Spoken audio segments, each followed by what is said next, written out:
আসসালামু আলাইকুম ভিউয়ার্স, আশা করি আপনারা সবাই ভালো আছেন। আমরা আলহামদুলিল্লাহ আপনাদের দয়ায় ভালো আছি। তো আজকে আমি যে ডিম আলু রান্না করব, ভাতটাই চুলা বসায় দিচ্ছি, আর এই যে অল্প একটু লাউ দিয়ে নিরামিষ রান্না করব। মশলাদায়ক খাবার আমরা কেউ এখন খেতে পারতেছি না, তাই শর্টকাটে যা রান্না হয় সেসবই করতেছি। তো সাথেই থাকেন আমার প্রিয় আপুরা ভাইয়েরা। সামান্য একটু তেল দিছি, লাউয়ের তরকারিটা বসায় দিব। পেঁয়াজটা দিয়ে দিলাম, 1 চা চামচ আদা রসুন বাটা দিয়ে দিলাম। মশলাটা কষানো হয়ে গেছে, লাউগুলো দিয়ে দিই। বিসমিল্লাহ।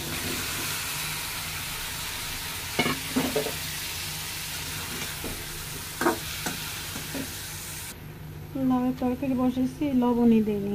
বিসমিল্লাহ।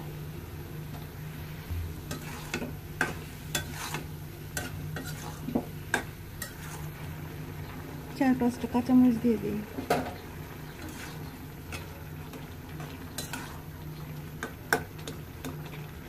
আর একটু নরম হলে নামিয়ে নেব। ধনিয়া পাতা নাই, তাই সামান্য একটু জিরা দিয়ে দিচ্ছি।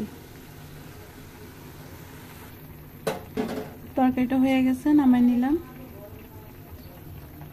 হয়ে গেছে।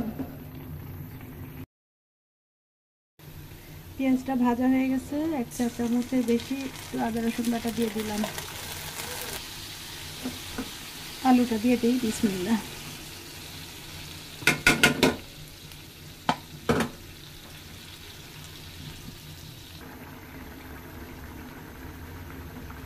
জিরা গুঁড়ো দিয়ে দিলাম।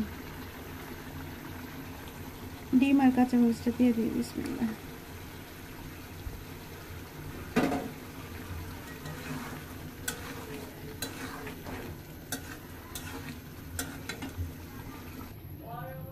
তরকারিটা হয়ে আসছে, নামাই নেব।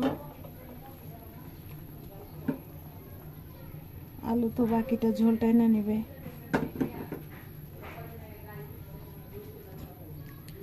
আর একটু পরে নামাই নি। হয়ে গেছে, তরকারিটা নামাই নিলাম। এখন টেবিলে দিয়ে দেই। রান্নাটা মোটামুটি শেষ আজকে।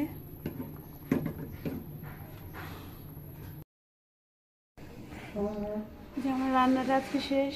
লাউ নিরামিষ করলাম, আলু দিয়ে ডিম রান্না করলাম, ভাতও হয়ে গেছে। এই তো আজকে হালকা পাতলাই রান্না করলাম। তো আমার প্রিয় আপুরা ভাইয়েরা, আপনারা সবাই ভালো থাকবেন, আমাদের জন্য দোয়া করবেন।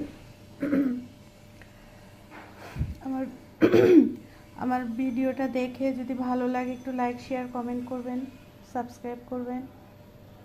এই তো, আল্লাহ হাফেজ, আসসালামু আলাইকুম।